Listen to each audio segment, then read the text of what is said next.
You know, it's amazing to think about how you can find these huge universal principles hidden inside a single moment of human fear. Today, we're going to do a really deep dive into just one verse of the Quran, and our goal? To uncover the incredible theological framework it reveals about the very operating system of the universe. So here's where we're starting. Our entire analysis is grounded in this single line from the chapter of Al-Qasas, verse 18. It's describing the prophet Moses right after he accidentally killed a man. What the text does is capture this raw, very human moment, and that moment becomes the gateway to understanding divine law. So that's the big question, right?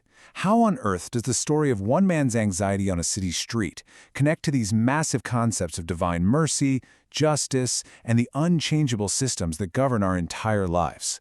Well, that is exactly what we're here to unpack. Here's how we're going to break it down. We'll kick things off with the human drama of Moses' mourning. Then, we'll zoom out to look at the two different types of divine mercy. From there, we'll get into the core concept of God's unchanging laws, or sunnah. Then we'll see how prophets and signs fit into all this. And finally, wrap it all up with what it means for our own choices and the consequences that follow. All right, so first things first, let's set the scene. This isn't just some abstract theology lesson. It all starts with a person, a real human being. We have to look at the very real experience that kicked off this whole divine commentary. So the verse says Moses was fearful and yataraqab, and that is such a powerful Arabic word. It means he was constantly on edge, vigilantly watching, expecting danger from every corner. I mean, yeah, he's a prophet, but in this moment, he's also just a man on the run, feeling this deep, profound anxiety. And it's this raw human state that becomes the launching point for all the deeper lessons. And right there, that very human experience, that's what opens the door to our first major theological principle. The source commentary uses this story to draw a line between two fundamental types of divine mercy, and honestly, it's a critical distinction to understand. Okay, so on one side you've got Rahmah, which is general mercy. A good way to think about this is like the sun that shines on everyone, or the rain that falls on every field, good or bad. It's the unconditional grace of just existing. But then, on the other side, you have Hidayat, or specific mercy. This one's conditional. This is the guidance, the support, the success that God grants in direct response to a person's conscious choice to actually seek it out. And that idea of a conditional response, well, that leads us right to the absolute core concept we're digging into today, the Sunnah of God. We're talking about his established, unchanging ways of dealing with creation. This is all about a system, not just random acts. So, what in the world is the Sunnah of God? The commentary defines it as a set of unbreakable laws of cause and effect. You can almost think of it as the divine operating system for the entire universe. It means that God has laid out clear principles for success, for failure, for guidance, for misguidance, and these principles are totally reliable and consistent for all people, for all time. And the system is beautifully simple. Good actions lead to good results. Evil actions lead to destructive ones. It's not a mystery. And the most important point here is that God isn't forcing these outcomes on us. It's our own actions that trigger them within his established system. As the Quran states, and the commentary really hammers home, you will find no change in the Sunnah of God. It's a constant.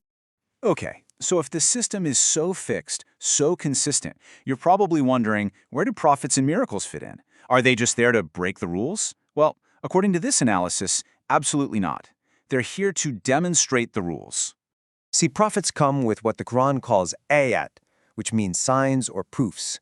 These aren't meant to be random displays of magic that violate the system. It's the opposite. They're powerful, concentrated demonstrations of exactly how the system works. They're designed to make these unseen laws of cause and effect totally visible to everyone. And this verse from the chapter of Hud is just a perfect example. Moses was sent to Pharaoh with these ayat. He was there to present crystal clear evidence of God's power and the real-world consequences of arrogance and disbelief. Pharaoh's people were shown exactly how the system works, but they chose to follow a flawed leader, and in doing so, they activated the sunnah that leads to ruin. The commentary gives us several case studies to really drive this home. The destruction of Pharaoh's people, that wasn't some random punishment. It was the direct, predictable consequence of their choices, according to the sunnah. Moses' success? Same thing, the consequence of his choices. The people of the cave who chose faith over tyranny, they activated the law of divine protection. Every single story is basically a proof of concept for this unchanging system. So this brings us to our final, and you could argue, most important section. This is where we tie everything together. What does a systematic universe like this actually mean for us and our free will? The process really breaks down into 3 clear steps. It all starts with us, with human choice. That choice is the input. Step 2, that choice then interacts with the divine system, the Sinna of God, which processes that input.